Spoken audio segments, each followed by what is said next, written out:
तालिबान ने कभी सपने में भी नहीं सोचा होगा कि चीन और रूस जैसे देश उसके साथ इस तरह खड़े होंगे। चीन कह रहा है कि तालिबान बदल गया है, रूस कह रहा है कि तालिबान को काम करके दिखाने का मौका मिलना चाहिए। पाकिस्तान तो तालिबान को अपना बच्चा समझता है और बच्चे की तरक्की देखकर गदगद है। आखिर तालिबान के चीयर लीडर देशों को तालिबान में ऐसा क्या खास दिख रहा है, बता रहे हैं हमारे सहयोगी विजय विद्रोही। तालिबान बदल गया है, इस बात का एहसास भी तालिबानियों को तब हुआ जब रूस और चीन ने ऐसा कहा। सवाल उठता है कि आखिर रूस और चीन ने ऐसा क्यों कहा। तालिबान जब काबुल से 8 दिन दूर था, तब चीन के विदेश मंत्री वांग भी तालिबान नेता अब्दुल गनी बरादर से बात कर रहे थे। चीन ने एक तरह से तभी तालिबान को मान्यता दे दी थी, जैसे कि उसे पहले से पता हो कि अगले कुछ दिनों में तालिबान का बिना गोली चलाए काबुल पर कब्जा होना तय है। चीन ने ऐसा क्यों किया? एक, चीन की नजर अफगानिस्तान में मिलने वाला तांबा, अभ्रक, लिथियम जैसे खनिजों पर है, जिसकी कीमत $1 ट्रिलियन यानी करीब 75 लाख करोड़ रुपए बताई जाती है। आज इलेक्ट्रिक गाड़ियों की बैटरी बनाने में लिथियम और मोबाइल आदि में कॉपर यानी तांबा का इस्तेमाल होता है। चीन के पास 2008 से ही तांबा की एक खान है जो बंद पड़ी है। चीन को लग रहा है कि तालिबान को सरकार चलाने के लिए पैसों की जरूरत पड़ेगी, जिसका इंतजाम वो आसानी से कर सकता है, बदले में खाने उसे मिल सकती हैं। तो चीन जानता है कि भारत समेत अनेक देशों की भी इस खनिज पर नजर है। ऐसे में चीन तालिबान को खुश करने की पहल कर रहा है कि ताकि उसके हिस्से में ज्यादा बड़ा हिस्सा आए। 3, चीन की रोड एंड बेल्ट परियोजना के तहत पेशावर से काबुल के बीच की सड़क अटकी पड़ी है। तालिबान यहां उसकी मदद कर सकता है। चीन का इरादा अफगानिस्तान से होते हुए टर्की और वहां से यूरोप तक पहुंचने का है। 4, अफगानिस्तान से सटे शीशियांग प्रांत में उगूर मुसलमान भी तालिबान की तरह सुन्नी हैं, जो चीन की नाक में दम किए हुए हैं। चीन तालिबान को खफा नहीं करना चाहता ताकि उग्रों का तालिबान साथ नहीं दे।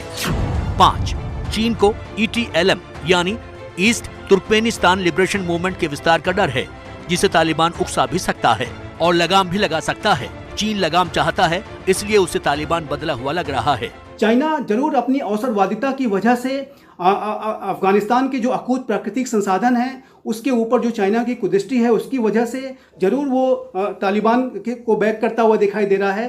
तालिबान से उसने जो सिक्योरिटी एश्योरेंस लिए हैं वीगर मुस्लिम्स के विरुद्ध, उसकी वजह से उसे तालिबान को जरूर बैक करता हुआ दिखाई दे रहा है। लेकिन इस तरीके से यदि तालिबान का व्यवहार नकारात्मक रहा तो चाइना के लिए भी तालिबान को डिफेंड करना और उसे सपोर्ट करना संभव नहीं होगा। इसके अलावा चीन और रूस मिलकर ऐसा लगता है कि मध्य एशिया में कोई नया खेल खेलने की तैयारी में है और इसके लिए उन्हें अफगानिस्तान जैसा एक कहा जाता है कि सोवियत संघ के बिखरने के बाद रूस ने चीन के साथ एक गुप्त समझौता किया। नजर थी मध्य एशिया पर। दोनों देश चाहते थे कि अफगानिस्तान से अमेरिका जल्द से जल्द हटे। तय हुआ कि रूस मध्य एशिया में राजनीतिक हैसियत बढ़ाएगा और चीन आर्थिक हैसियत। अब तालिबान की जीत के साथ रूस को अपने लिए मध्य एशिया में भारी गुंजाइश दिख रही है।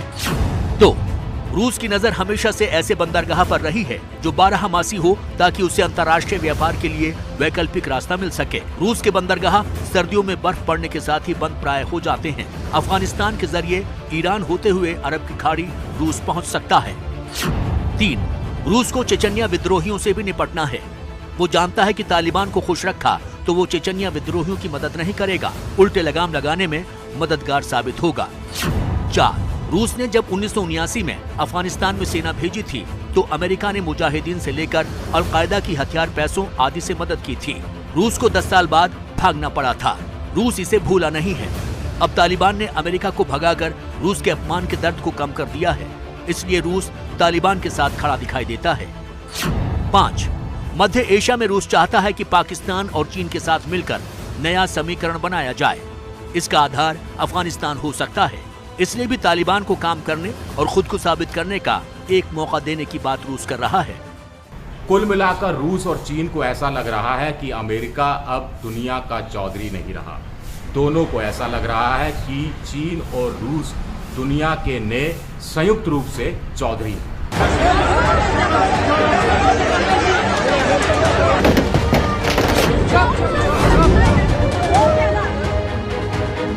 तालिबान ने जितनी जल्दी पूरे देश पर कब्जा किया, उसके पीछे पाकिस्तान सेना और खुफिया एजेंसी ISI की रणनीति और ट्रेनिंग मानी जा रही है।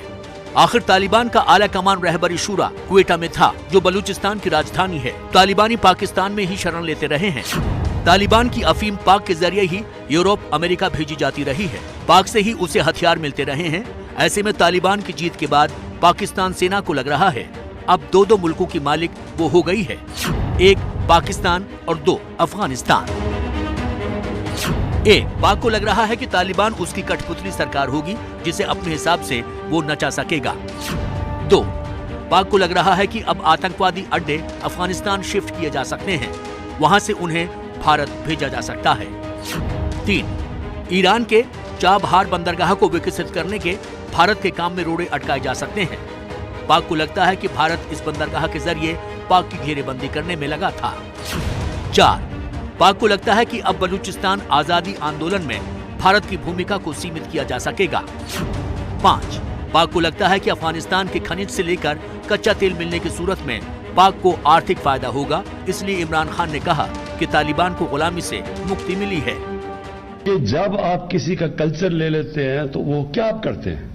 आप बेसिकली ये कह रहे हैं कि वो कल्चर हमारे से ज्यादा ऊंचा है।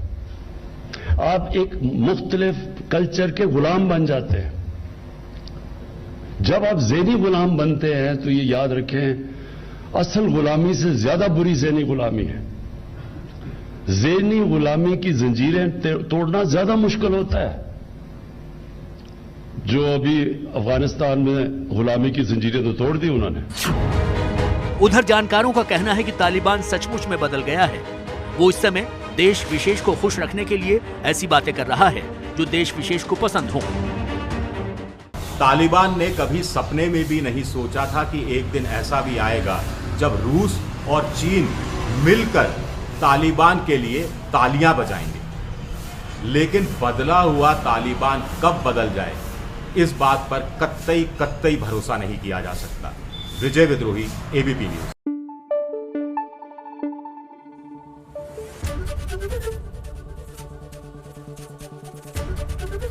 एबीपी न्यूज आपको रखे आगे।